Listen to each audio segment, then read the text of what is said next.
I want to ask you a question about Bill C-56 in the context of the comments you made about loose money, the money supply, and the effect that that can have on inflation.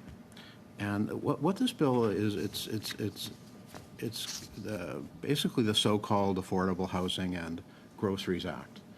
Now, for Canadians who are reading the title of this act, it might be reasonable for them to conclude that this bill is designed to make housing more affordable and groceries more affordable. But the reality is it doesn't do either of those things.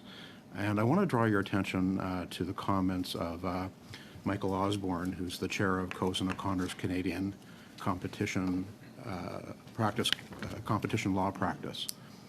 What he says of the bill, he says on this point, he says, competition law is not designed to solve macroeconomic problems like inflation.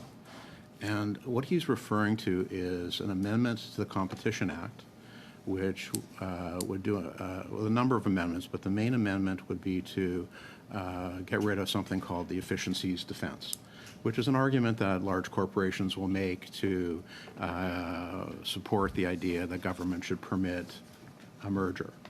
Mr.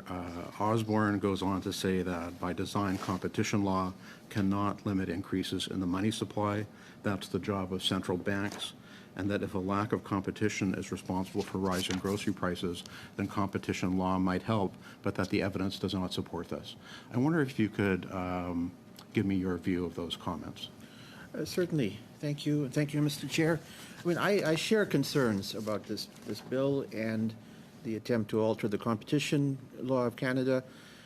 Again, keeping in the spirit of my remarks, I think we've really unlearned the lessons we learned in the 1970s and 80s. We saw wage and price controls under the previous government in the 70s, Pierre Trudeau's government, and that just didn't work. And this is a basic lesson that economists have known for decades or longer, that wage and price controls never fix inflation or lower prices. All they do is cause scarcity. And again, our previous flirtation with wage and price controls, the same thing in the U.S. under President Nixon, was disastrous. So you can't fix inflation till you recognize that loose monetary policy, let loose after the financial crisis and the pandemic, that's the real culprit. And wage and price controls or tinkering with competition law won't fix that problem. Yeah, and I think that's consistent with the point that Mr. Osborne is making. I know that actually the Business Council of Canada has also been highly critical of the bill.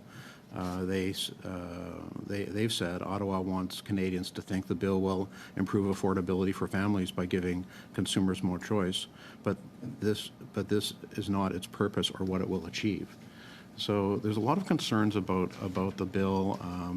Of course, conservatives support the idea of removing the efficiencies defense, but we would never claim that it would be a tool to actually reduce the price of groceries, because, of course, that would be a false claim. Sure. One thing I'll add to the previous response before I get to your question is, just because something is given a name doesn't mean that's what the intent is. Biden has created something called the Inflation Reduction Act. It is the most inflationary source of upward pressure on prices in North America today. So just because an act is called a certain thing doesn't mean anything.